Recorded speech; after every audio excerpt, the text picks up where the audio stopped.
Everyone, আজকে একটা different type of video share করব। কিছুদিন আগে আমি চিকেন তান্দুর কাবাব বানিয়েছিলাম, তো সেটার রেসিপি আজকে তোমাদের সাথে শেয়ার করব।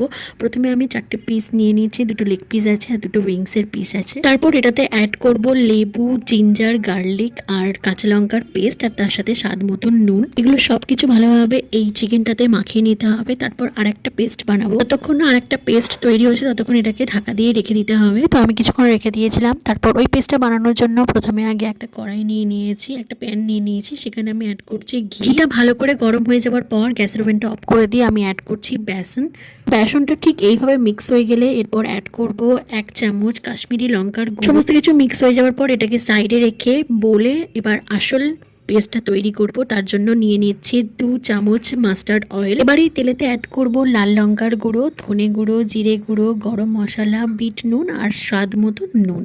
এবার এই সমস্ত মশলাগুলোকে ভালো করে মাখিয়ে নিতে হবে। তারপর সেটাকে সাইডে রেখে আমি নিয়ে নিচ্ছি কাসুরি মেথি। এটাকে একটু গরম করে নেব যাতে একটু ঝুড়ো ঝুড়ো হয়ে যায়। আর নিচ্ছি জল ঝরানো টক দই, 300 গ্রাম আছে এখানে। কাসুরি মেথিটা এরকম ঝুড়ো ঝুড়ো হয়ে গেলে সেই টক দইটা আর কাসুরি মেথিটা অ্যাড করে দেবো এই পেস্টে। তারপর চিকেনগুলোকে এই পেস্টের সাথে ভালো করে মাখিয়ে নিতে হবে। ম্যারিনেশন ভালো করে হয়ে গেলে এই ম্যারিনেট চিকেনটাকে 3 to 4 আওয়ারের জন্য আমি ঢাকা দিয়ে রেখে দেবো। তোমরা চাইলে ফ্রিজে রাখতে পারো, যেহেতু আমি শীতকালে করেছি তাই বাইরেই রেখেছিলাম। তো চিকেনটাকে ফ্রাই করার জন্য একটা প্লেন প্যানেতে আমি বাটার ব্রাশ করে নিচ্ছি। এটা ইম্পর্টেন্ট, বাটার অথবা অয়েল ব্রাশ করতে পারো। তো তারপর চিকেনগুলোকে একটা একটা করে দিয়ে দেবো ফ্রাই করার জন্য। আর একদম লো ফ্লেমে দিয়ে রাখতে হবে যাতে চিকেনগুলো পুড়ে না যায়। আর যে ম্যারিনেশনটা রয়ে গিয়েছে সেই ম্যারিনেশনটা উপর থেকে দিয়ে দেবো যাতে ওটা নষ্ট না হয়।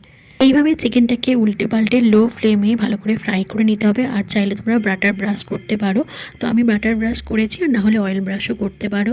চিকেনগুলো ভালো করে ফ্রাই হয়ে যাওয়ার পরে একটা কয়লা পুড়িয়ে নিচ্ছে। কয়লাটা যতক্ষণ না আগুন দেখা যাবে ততক্ষণ এটাকে পোড়াতে হবে। তারপর একটা ছোট বাটিতে একটুখানি মাখন নিয়ে নিয়েছি, তার উপরে কয়লাটা দিয়ে দেবো। আর এই কয়লাটা দেওয়াটা কিন্তু মাস্ট, নাহলে কিন্তু স্মোকি ফ্লেভারটা আসবে না। কয়লাটা দিয়ে 2 থেকে 3 মিনিটের জন্য ওটাকে লো ফ্লেমে ঢাকা দিয়ে রেখে দিতে হবে। আর তারপরেই রেডি চিকেন তান্দুর কাবাব। ভিডিওটা কেমন লাগলো অবশ্যই কমেন্ট করে জানিও। দেখা হচ্ছে নেক্সট ভিডিওতে। টাটা।